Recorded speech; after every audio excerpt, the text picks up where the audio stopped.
Right.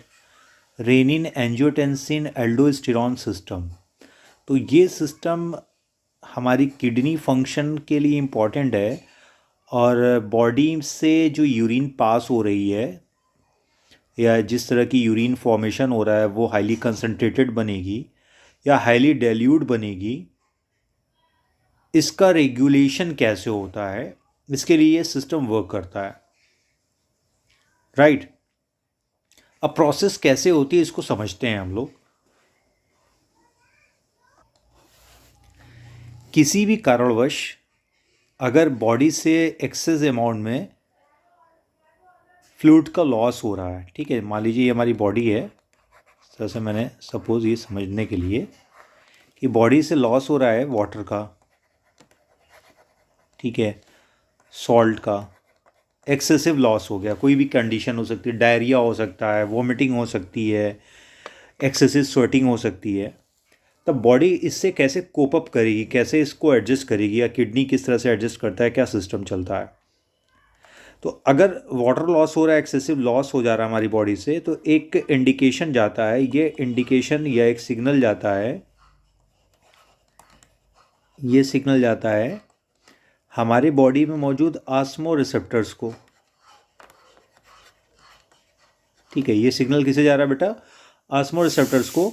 और ये osmo receptors again activate करते हैं, दे एक्टिवेट जे जी सेल्स, ठीक है, जक्स्ट्रा ग्लोमेरुलर सेल्स को एक्टिवेट करते हैं। अब जो जक्स्ट्रा ग्लोमेरुलर सेल्स है वो किस तरह से वर्क करेगी उसको समझते हैं हम लोग। जो जक्स्ट्रा ग्लोमेरुलर सेल्स है ये रिलीज करेगी एक हार्मोन जिसका नाम है रेनिन।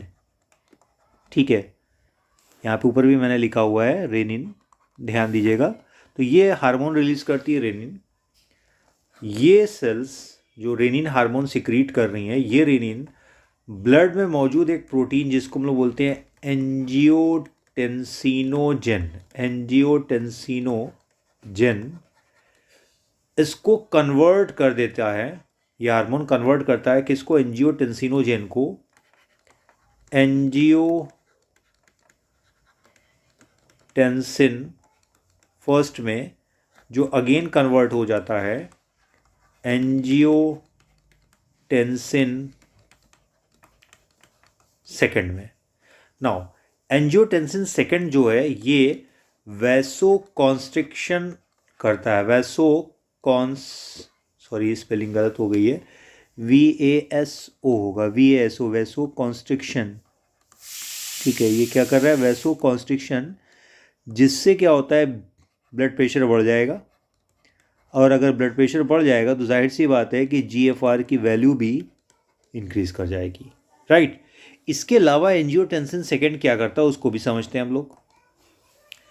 जो हमारा एंजियोटेंसिन सेकेंड है ये एक फंक्शन और कर रहा है, ये एड्रीनल ग्लैंड, एड्रीनल ग्लैंड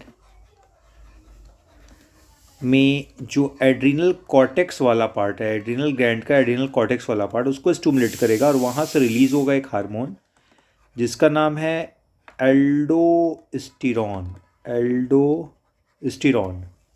ये एल्डोस्टेरॉन क्या करेगा, सोडियम आयन और वाटर इन दोनों के एब्जॉर्प्शन को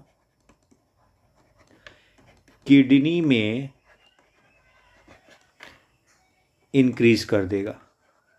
यानी सॉल्ट वाटर बैलेंस भी यहाँ पे मेंटेन किया जा रहा है।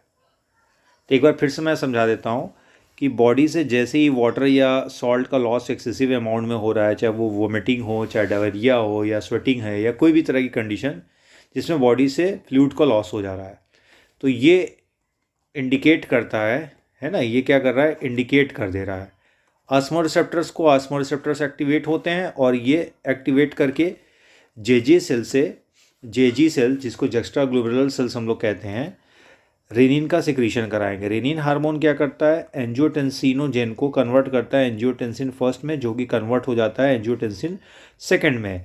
एंजियोटेंसिन सेकंड जो है पावरफुल वैसो कॉन्स्ट्रिक्शन है ना, ये वैसो कॉन्स्ट्रिक्शन का काम करता है और वैसो कॉन्स्ट्रिक्टर एक्चुअल में है। तो ब्लड वेसल को कॉन्स्ट्रिक्ट करेगा, तो जिससे क्या होगा, ब्लड प्रेशर की वैल्यू जो है वो बढ़ जाएगी। ब्लड प्रेशर की वैल्यू अगर अमाउंट बढ़ रहा है, बीपी बढ़ जा रहा है, तो ग्लोमेरुलर फिल्ट्रेशन रेट भी क्या हो जाएगा, बढ़ जाएगा। इसके अलावा एंजियोटेंसिन सेकेंड जो है वो एड्रिनल ग्लैंड के एड्रिनल कॉर्टेक्स वाले पार्ट से रिलीज करवाता है एल्डोस्टेरॉन को, जो कि सोडियम और वाटर के अमाउंट को रीएब्जॉर्ब, यानी उसके जो अमाउंट तो है ही है, जो सोडियम और वाटर का रीएब्जॉर्प्शन है उस प्रोसेस को इंक्रीज कर दे रहा है in the distal part of the kidney. तो पूरी बात समझ में आ गई कि जहाँ जैसे ही जीएफआर की वैल्यू कम होगी वैसे ही रास सिस्टम जो है, ये रास सिस्टम जो आपका पूरा है, रेनिन एंजियोटेंसिन एल्डोस्टेरॉन सिस्टम, ये एक्टिव हो जाएगा, राइट।